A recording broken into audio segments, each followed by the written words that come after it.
What if I told you the ShamWow guy, Vince Offer, is also a rabid Zionist? Hi, it's Vince with ShamWow. You'll be saying wow every time you use this towel. Hi, it's Vince with SlapChop. You're going to be in a great mood all day because you're going to be slapping your troubles away with the SlapChop. Yeah, so the guy who yelled at you through your TV about soaking up spills is also out here passionately defending Israel like it's another product that he's trying to sell you. Real name Offer Shlomi was born in Israel, who later changed his name to Vince to sound more American. He made his way to Brooklyn as a kid and somehow ended up carving a career screaming at America through towels and food choppers. Behind the SlapChop, there's a guy with some very loud political opinions and has never been shy about his hardcore pro-Israel stance. Let's bring in the host of the ShamWow Guy podcast show, the one and only ShamWow Guy himself, Vince Offer. You've been voicing your concern about how people are talking about this war. Face a lot of this discussion and the way people are behaving on wokeism. That's why I started the ShamWow Guy show, to kind of like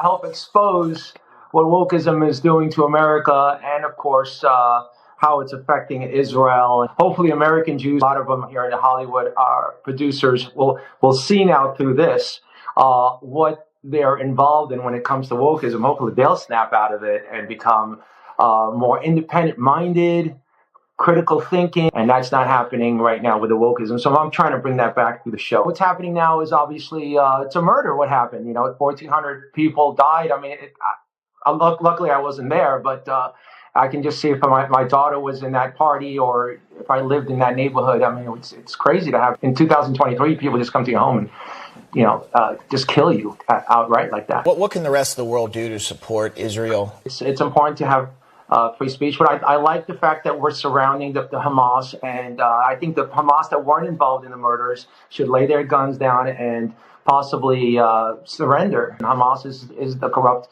power-hungry dictatorship that's going on there. Vince Offer, you got a new podcast there. We thank you for coming on, sir. Appreciate it. Vince is also a loud Trump supporter who hyped up his policies on Israel and leaned all the way in. It's like watching two infomercial personalities gas each other up, except instead of a kitchen gadgets, it's geopolitics. Enter Adrian Brody, an Oscar winner, method actor, and the guy who got himself banned from SNL for doing an unscripted, cringeworthy Jamaican accent with dreadlocks to introduce Sean Paul. I'm married, got Sean John.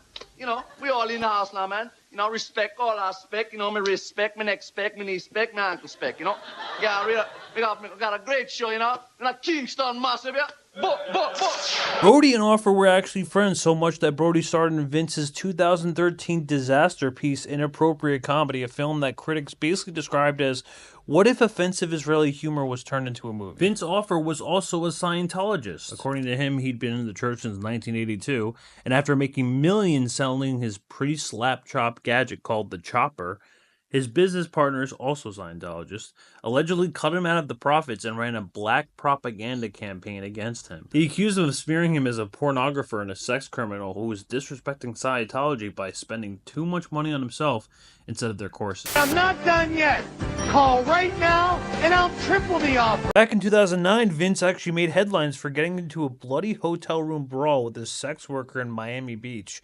According to reports, she bit his tongue nearly clean off, and Vince responded by repeatedly punching her. The cops showed up, arrested them both, and the whole thing ended with viral mug shots, no charges filed. A TV pitchman beats up a hooker during a brawl in his South Beach hotel room. Vince, the ShamWow guy from the commercials, has been arrested in Miami Beach for allegedly beating up a hooker who had allegedly bitten his tongue and would not let go.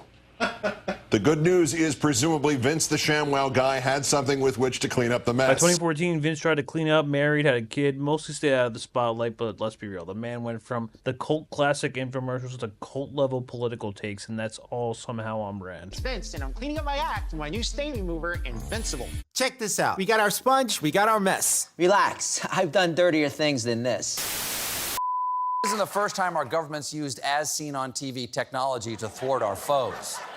I mean, if you've seen Zero Dark 30, then you know our boys got bin Laden with a SlapChop.